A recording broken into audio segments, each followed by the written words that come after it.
E aí pessoal, tudo certo? Na aula de história de hoje a gente vai falar sobre a Revolução Industrial. Bom, para a gente entender a Revolução Industrial, a gente tem que entender o contexto da Europa no século 17 e 18, beleza? Bom, o primeiro país a realizar a Revolução Industrial é a Inglaterra. Mas por que a Inglaterra? A Inglaterra contém na sua história uma série de fatores que vai fazer com que o desenvolvimento industrial ocorra lá em primeiro lugar, né? Bom, alguns fatores econômicos. Dentro da Inglaterra do século XVI e XVII existe um capital burguês muito grande. A burguesia sempre foi muito atuante na política inglesa, mesmo em momentos de governo absolutista.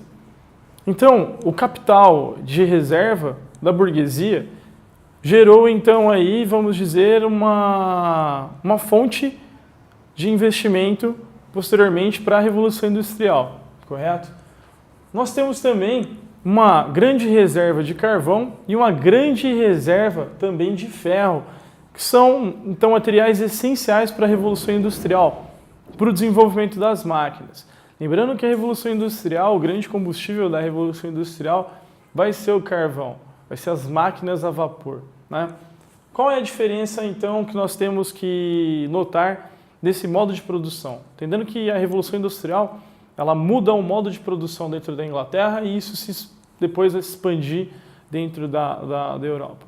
Até então, o modo de produção era manufatura, dentro das corporações de ofício. O trabalho era manual. Com a Revolução Industrial, o trabalho passa a ser realizado pelas máquinas. Ainda se utiliza, então, homens para fazer esse trabalho, mas esse trabalho é fragmentado para uma produção mais rápida e em maior quantidade. Bom, pessoal, politicamente, nós temos o reinado de Elizabeth I. Elizabeth I, durante seu governo, a última da dinastia Tudor, ela vai dar grandes incentivos à burguesia, ela vai conversar muito com o parlamento burguês e ela também vai vencer a invencível armada de Felipe II, da Espanha. Isso vai gerar uma quebra da hegemonia espanhola pelos mares e vai permitir que a Inglaterra tenha então mais contatos comerciais através do Oceano Atlântico, né? Isso vai permitir então que a Inglaterra tenha mais mobilidade e assim estreitando seus laços comerciais com algumas colônias da América e também com colônias da África e da Ásia. Elizabeth I também vai realizar a política de cercamentos, que vamos dizer aí seja um dos pilares da Revolução Industrial.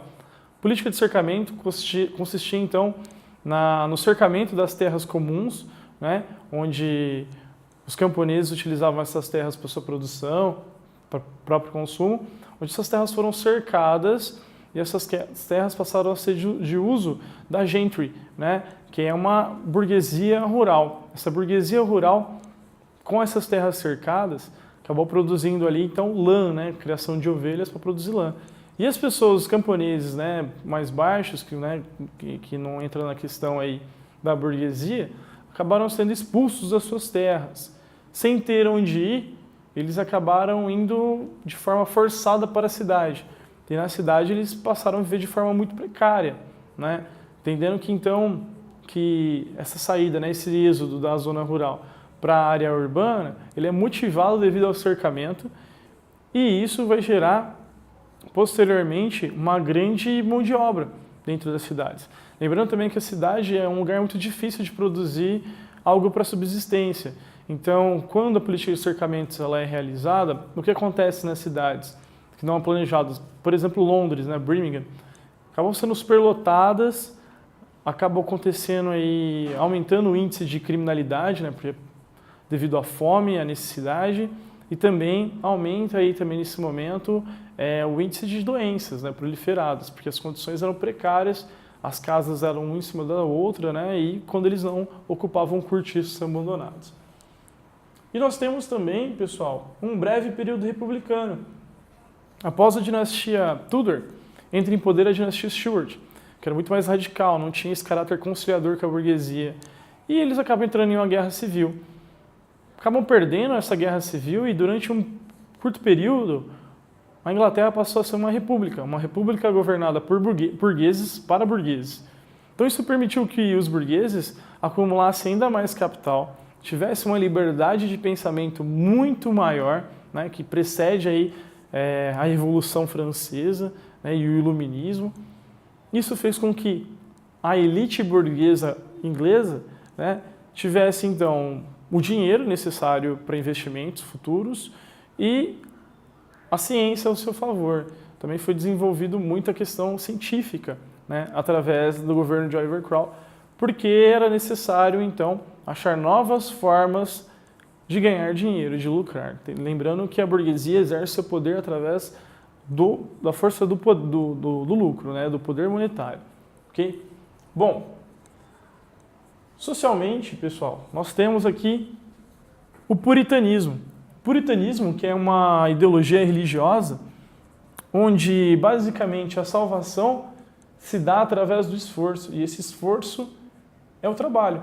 Então essa lógica puritana diz que quanto mais você trabalhar, mais próximo do céu você vai estar, né? Então, por exemplo, dentro do puritanismo tem o calvinismo, uma corrente muito forte, né? Presbiterianismo, mas o calvinismo diz que a riqueza é uma forma de Deus de falar para você que você está no caminho certo. Então, dentro da sua ótica, eles vão utilizar o trabalho como uma forma de chegar aos céus. Isso diferencia muito dos países católicos, né? Ou que tem uma origem mais latina, porque o trabalho braçal era visto como algo impuro, impróprio. Já na Inglaterra, não, o trabalho braçal, né, e o lucro era visto como formas de agradar a Deus. Então essa ideologia, esse pensamento vai fazer com que os ingleses trabalhem cada vez mais. E a mão de obra barata, como a gente já falou, devido aos cercamentos, esses antigos camponeses vão para a cidade, não têm onde trabalhar, e aí acabam aceitando qualquer tipo de trabalho por qualquer condição, né? Quando as fábricas se instalam, e vale ressaltar que as fábricas que vão se instalar primeiro na Inglaterra são indústrias têxteis, né? Então a Inglaterra vai produzir roupas, através do alã, que vai produzir aí nos cercamentos, e do algodão produzido na América do Norte, na sua colônia na América do Norte, vai produzir roupas e vai vender para ir para o mundo inteiro. Que essas fábricas elas vão ser então fábricas têxteis e eles vão trabalhar com o tear, né? Com o tear e com as máquinas a vapor. Até então, pessoal, o trabalhador tinha consciência de todo o produto fabricado. Agora não, como o produto é fragmentado, ele não tem noção do resultado final. Isso gera uma certa alienação, porque o trabalhador ele não sabe o seu produto final, o resultado do seu produto. Ele não entende, então, qual é o valor do seu trabalho, devido, então, a essa falta de concepção de produto final, e ele acaba se alienando. Por quê? Porque esse trabalho ele é repetitivo, ele é extremamente repetitivo. Isso faz com que a consciência, né, técnica seja prevalecida ao invés do raciocínio. Então, vale mais a técnica do que o próprio raciocínio. Devido às más condições, muitos ganhavam salários baixíssimos, né? Então, podendo variar o salário de dia a dia, não existia um salário mínimo, vamos dizer assim, ou restrição. Então, homens poderiam ganhar, o equivalente seria hoje na nossa moeda, aqui, então, né, na moeda brasileira, R$1 por dia, a mulher ganhava 50 centavos, porque existia um preconceito muito grande, né, com a mulher, e a criança poderia ganhar 25. Crianças trabalhavam na Revolução Industrial. A partir dos 3 anos de idade, elas já poderiam trabalhar nas fornalhas. E isso não era algo incomum e não era raro acontecer acidentes.